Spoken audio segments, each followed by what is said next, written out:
जो सरकार स्वामीनाथन जी को भारत रत्न दे रही हो, जो सरकार किसानों के नेता चौधरी चरण सिंह जी को सम्मान दे रही हो भारत रत्न, आखिरकार किसान को एमएसपी क्यों नहीं? या एमएसपी देना नहीं चाहती सरकार? बड़े लोगों से मिली हुई है सरकार। स्वामी विवेकानंद जी ने कहा कि हमारे देश में धर्म की कमी नहीं है, धर्म बहुत है, लेकिन रोटी कब मिलेगी और रोजगार कब मिलेगा? समाजवादी पार्टी ने राज्यसभा प्रत्याशियों के नाम तय कर दिए हैं। पार्टी ने जया बच्चन, पूर्व केंद्रीय मंत्री व सपा के राष्ट्रीय महासचिव रामजी लाल सुमन व मुख्य सचिव आलोक रंजन पर भरोसा जताया है। वे आज अपना नॉमिनेशन दाखिल करने पहुंचे। इस दौरान पार्टी अध्यक्ष अखिलेश यादव भी मौके पर मौजूद रहे। उन्होंने इस दौरान किसानों के विरोध प्रदर्शन और पीएम मोदी के यूएई दौरे पर बात की। सभी लोग सामने देखिए आप लोग। जो कुछ हो रहा है और जिस तरह से खबरें आ रही हैं कि आंसू गैस और उससे पहले किसानों को रोकने के लिए, आंदोलन को खत्म करने के लिए कीलों से लेकर के न जाने क्या क्या दीवारें तक खड़ी की गई और प्रशासन के माध्यम से जो सरकार कर सकती थी वो सरकार कर रही है।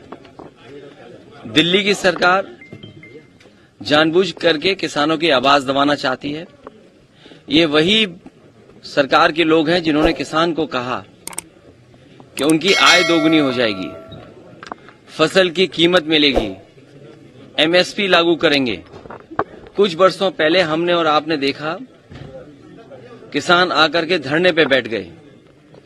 800 से ज्यादा किसानों की आत्महत्या हुई या हत्या हो गई, जान चली गई, लेकिन उसके बावजूद भी सरकार किसानों को एमएसपी देने के लिए तैयार नहीं है। तो जो सरकार किसानों के नाम पर वोट लेना चाहती हो, जो सरकार स्वामीनाथन जी को भारत रत्न दे रही हो, जो सरकार किसानों के नेता चौधरी चरण सिंह जी को सम्मान दे रही हो भारत रत्न, आखिरकार किसान को एमएसपी क्यों नहीं?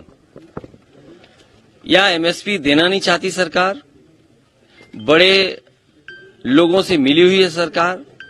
जो लोग मुनाफा कमाना चाहते हैं उनसे सरकार मिली हुई है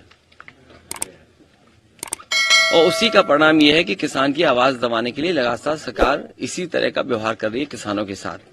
आने वाले चुनाव में जो 2024 को होने जा रहा है, देश की जनता भारतीय जनता पार्टी को हटा देगी। सर, प्रधानमंत्री आज अबू धाबी 2 दिन के लिए निकले हैं, कल सर वहाँ मंदिर का उद्घाटन करें, क्या कहेंगे?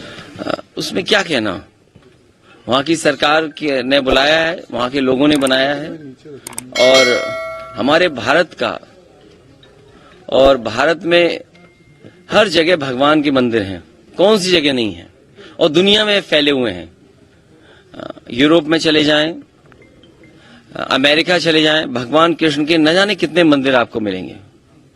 यूरोप में मिल जाएंगे, रशिया में मिल जाएंगे, अबू धाबी और आसपास भगवान कृष्ण के मिल जाएंगे। तो ये कोई आज से थोड़ी मंदिर बन रहे हैं, जाने कब से बन रहे हैं। और अगर आप जानकारी करेंगे, बहुत सारे लोग भारत से प्रभावित होकर के दूसरे देशों से भारत आए शांति की तलाश में, जीवन का मतलब समझे उसके लिए।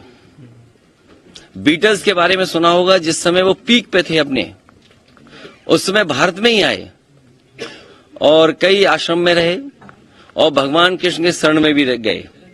तो ये भारत हमारे धर्मों का देश है, लेकिन हमें विवेकानंद जी को याद रखना चाहिए। स्वामी विवेकानंद जी ने कहा कि हमारे देश में धर्म की कमी नहीं है, धर्म बहुत है, लेकिन रोटी कब मिलेगी और रोजगार कब मिलेंगे?